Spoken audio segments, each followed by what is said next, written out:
Hello everyone, welcome back to Exploring Quantum Physics. I'm Charles Clark, and in this lecture we're going to look at a bit more depth at the variational and virial theorems and start our investigations in detail of the wave functions of electrons and atoms. So we're going to start by estimating the ground state energy of a hydrogenic atom, that is a nucleus with charge Z and a single electron, by using the same simple variational approach that we just applied to the delta function. So again, we have this Gaussian wave function, which is the ground state of a harmonic oscillator, and here's the relationship between the characteristic length of a harmonic oscillator and the frequency and mass. So in simple mathematical sense, this wave function psi is just characterized by one spatial parameter, characteristic length, but here's how that relates to a harmonic oscillator. So now we'll try estimating the energy, the ground state energy of this Hamiltonian by varying the parameter d as we did before. So once again, here's the trial function, the Hamiltonian, and now we're going to evaluate the expectation value of the Hamiltonian is once again just the contribution of the kinetic and the potential energy terms. So here I want to just say again, if you've evaluated that kinetic energy term once, you've done it for all time. It's independent of the potential. So you have a sort of a universal start on everything. And what's different here from the delta function example is that we're dealing with a problem in three spatial dimensions. So we have a contribution of 1/4 of h bar squared over md squared from each of the three spatial dimensions. So if you're doing a one-dimensional problem, you have 1/4. If you're doing a two-dimensional problem, you have 1/2, and so on. But basically, you have an additive contribution from the kinetic energy in each direction, and you have many things to memorize, but here just memorize that you've got an expectation value of t goes as the inverse square of the characteristic distance t. Now for the potential term here, it's easiest to evaluate in spherical polar coordinates, and so let's say the ze squared comes from the coupling constant for the potential. This term in the denominator comes from the normalization of the wave function. The 4 pi, this 4 pi, comes from integration over angles. And then you're left with a radial integral here, which is easy to evaluate. It's a very straightforward integral. It's a Gaussian integral with a factor of r in front, so it's a simple derivative, and this gives this result here.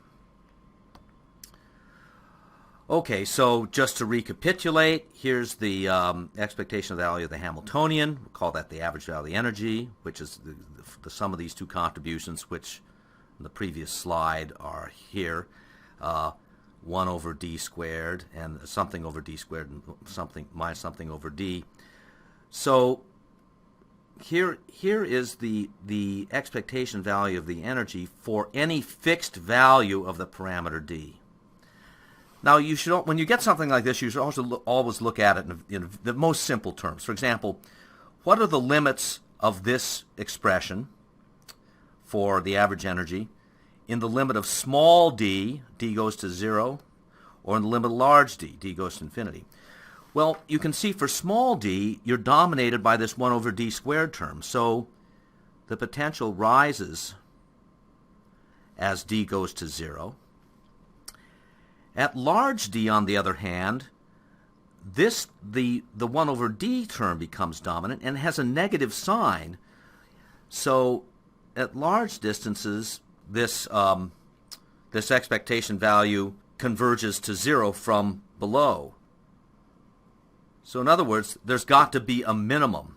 There's got to be a value of d at which this this potential is minimized because it's not singular anywhere. So we find that value by taking the derivative with respect to d. That's a very simple derivative to take. I mean, I've written it this way because you see you just have powers of d. So when you take the derivative of the energy with respect to d, everything is reduced by another power in d, and you get some additional factors. And so this implies that when you go through, you now have to make the term in the brackets vanish, and that's easily solved to give this value d. You might want to pause and do that, but I'm just going to go on. And the result, when we put that optimal value of d into the equation, we get this answer, which is within 85%. Let's see, that's actually Rydberg infinity times z squared. That's within 15% of the exact value. So getting something accurate to 15% is usually not satisfactory for many applications, but it required almost no work. In other words, once you know how to integrate Gaussian wave functions, once you've done the kinetic energy calculation, you can apply it pretty quickly, and the spatial part is also not difficult. So I'll just mention some other extensions of this type of method. One is to look at multi-particle systems in hyperspherical coordinates, and again, then one is dealing with systems that are, have a large number of degrees of freedom, but the variational approach is really not that much more difficult to implement, and can give a lot of guidance. There's some nice problems associated with computing the volume and surface area of an n-dimensional sphere that you can work using these variational approximations, the extension of the hydrogen atom into a large number of dimensions. And now something I want to put some emphasis on is the so-called virial theorem. We've cited it a number of times during the lectures, but I'd like to show you a little bit more about it. So I'm going to discuss a particular case of the virial theorem, and that has to do with a statement about the motion, about the bound motion of a particle in a power law potential. So in other words, a potential V of r of this type, where u is a constant and n is some power. So for the Coulomb potential, for example, n is -1. And the virial theorem says, just as I've written it here, it gives a relationship between the average kinetic energy and the average potential energy. So when a particle is moving in a potential, it's bouncing back and forth between the walls of a potential. Well, let's say at this point, the potential and the kinetic energy is maximum, and at this point, the potential energy is maximum. So neither the potential nor the kinetic energies are constants in and of themselves. Their sum is conserved, of course. And the virial theorem tells you that the average value of the kinetic energy and the average value of the potential energy are related this way. Average value of the kinetic energy is n over 2 times the average value of the potential energy. And from that, you can also get relations between the average of the potential and the kinetic energy and the total energy.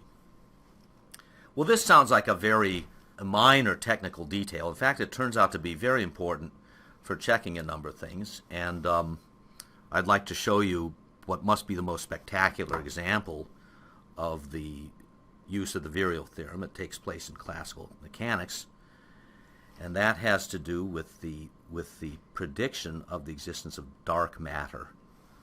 So this is one of the most exciting topics in physics today, in my opinion. It seems that there's evidence that there's a much greater quantity of a substance in the universe that no one has ever seen, and there's no consensus idea right now onto what it consists of. So there's a very active number of searches for dark matter. And it was first inferred in 1933 by Fritz Zwicky, a Swiss astronomer, who used the virial theorem to analyze the motion of galaxies in clusters. So the virial theorem applies to more than one particle system, and when you postulate that all the visible matter of a set of galaxies is being governed by gravitational interactions, then you can measure the velocities by spectroscopy. More on that in the next slide. And that gives you an inference of the mass distribution within the galaxies, the gravitational field, which is proportional to the mass distribution. And Zwicky found that the virial theorem could not explain the distribution, the relationship between the velocities and spatial distribution of motion of separate galaxies in a cluster of galaxies. So there's a result in 1933. Really heroic effort conducted in the 1970s by Vera Rubin and her collaborators. She analyzed the rotation curves of spiral galaxies, and these gave incredible answers for incredible predictions of the existence of dark matter. Here's just as an example of the scientific difficulty and challenge of that work. Here's a photograph of the Andromeda galaxy, and these individual points in it show the regions that were investigated by Dr. Rubin. Looked at the spectra of particular atoms, light from in particular spectral lines coming from those regions, and then plotted out the velocity as a function of distance within the Andromeda galaxy to find that the observed curve here was completely inconsistent with a curve that supposed that the density of matter was the matter we could see.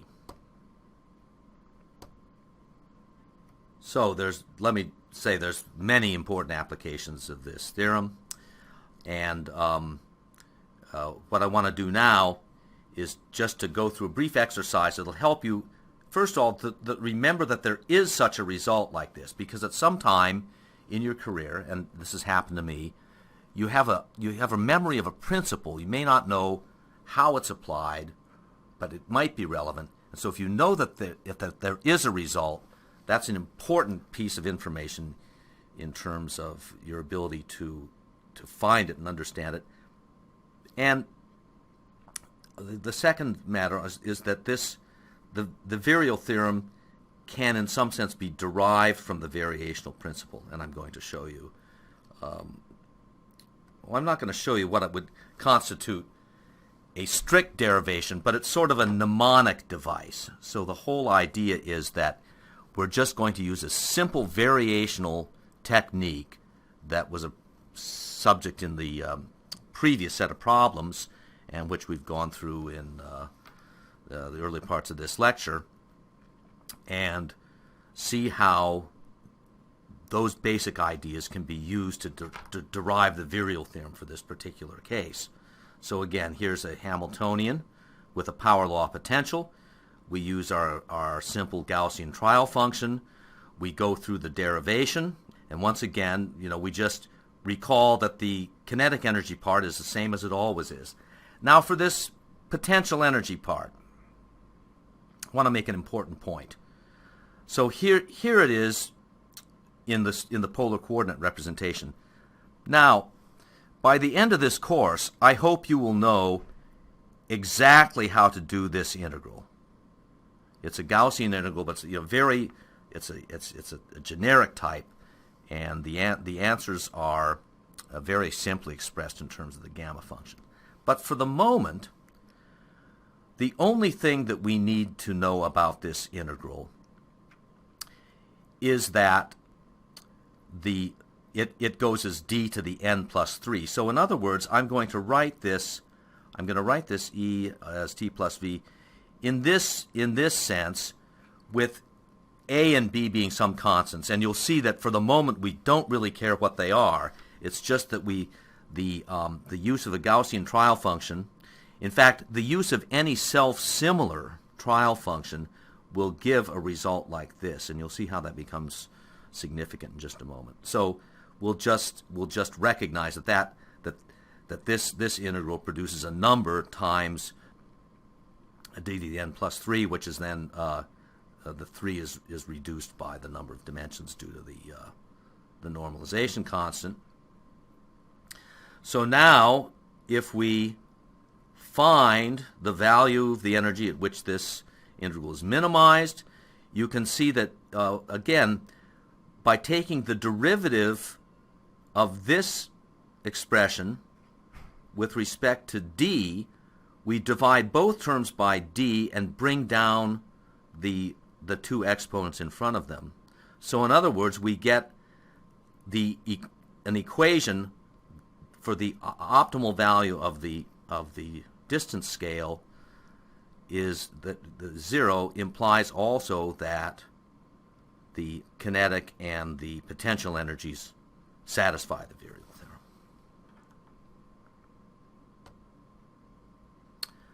Okay, so now we're going to conclude with the last of these arbitrarily chosen functions.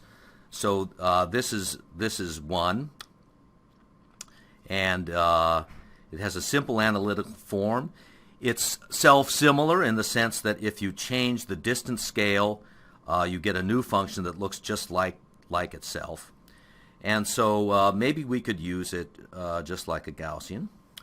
And I want to remind you of this simple constructive procedure where if we have a wave function and we can ask the question, is this a solution of the Schrodinger equation in a certain potential?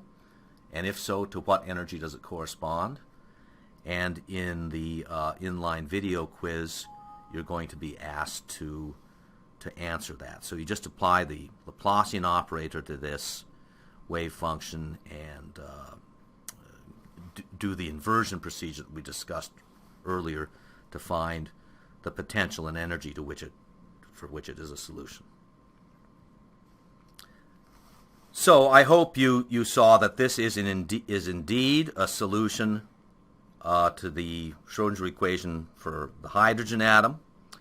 You might want to check that it's properly normalized, and it happens to correspond to the ground state of the hydrogen atom. Now it has a feature that is very much different than the Gaussian. The Gaussians are all smooth functions. This wave function has a cusp at the coordinate origin. That's where the potential becomes singular.